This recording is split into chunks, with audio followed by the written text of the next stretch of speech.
This video covers possessive adjectives. So first off, what are possessive adjectives? In English, the possessive adjectives are as follows.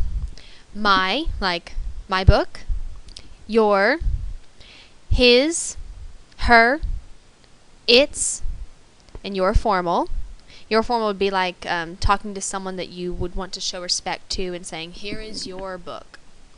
There's also our, like our class, their, and your plural. Your plural is like saying y'all's book. Alright, it's if you're talking to a group of people and you're saying, oh, your class is wonderful. So possessive adjectives allow us to show possession, that we own something. Now I put them in this order because while there are 9 possessive adjectives in English, 1, 2, 3, 4, 5, 6, 7, 8, 9, there are only 4 in Spanish. And so here they are in this exact order at the top.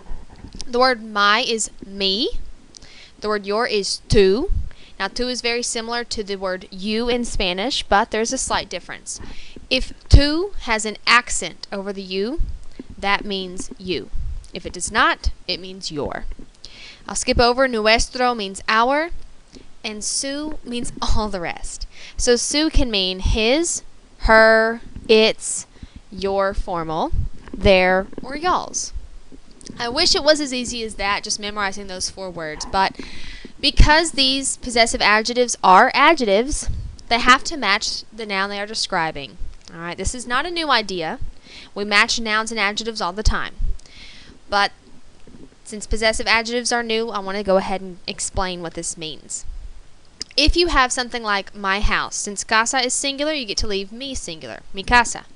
But if you have my houses, since casas has an S on it and it's plural, you have to add an S to me to make it plural as well. And that way, mis casas match their endings.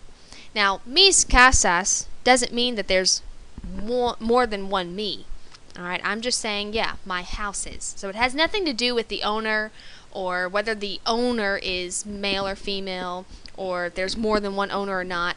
Again, we're matching the ending of our noun to our possessive adjective. Same thing with tu casa would be your house, tus casas would be your houses. Su casa can mean many different things. It could be his house, her house, its house, their house, y'all's house. But if you're saying houses, sus casas could mean her houses, his houses, their houses, y'all's houses, etc. Now, so far with me, tu, and su, we've only worried about whether the word is singular or plural, whether you need to add an S or not. You don't have to worry about gender because those are gender neutral. However, nuestro, it ends in an O, so it is not gender neutral. For the word nuestro, you have to worry about whether the word is masculine or feminine, singular or plural. Like libro ends in an O, so nuestro libro matches to say our book. If you want to say our books, libros ends in an OS, so nuestros must match it, nuestros libros. Casa, if you want to say our house, since casa ends in an A, you'd have to say nuestra casa. And if you want to say our houses, casas ends in an AS, so nuestras casas also has to be feminine and plural. Now, to really understand this, I want you to imagine this scenario. Let's pretend that there's 2 guys that are roommates together in college. One guy's name is Billy and one guy's name is Adam.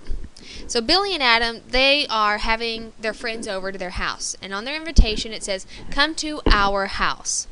Now, even though Billy and Adam are 2 men, and they're masculine, they still would say nuestra casa. Some people might think, oh, well, they would use nuestros because they're 2 guys. But it has nothing to do with the owner. Alright? Since casa, the noun is feminine and singular, nuestra has to be feminine and singular as well. So it doesn't matter who the owner is. It's what's being owned that counts. So those 2 guys on their invitation would write nuestra casa. Last thing I just want to remind you of, there's many different ways to show possession in Spanish. If you don't like using the mi, tu, su, or nuestro, you can use what we learned earlier this week to say like his book. Instead of su libro, you could say el libro de él or el libro de Adam, and that would be okay too. So keep in mind, there's many options you can use here, but you now know a new way to use possessive adjectives in Spanish.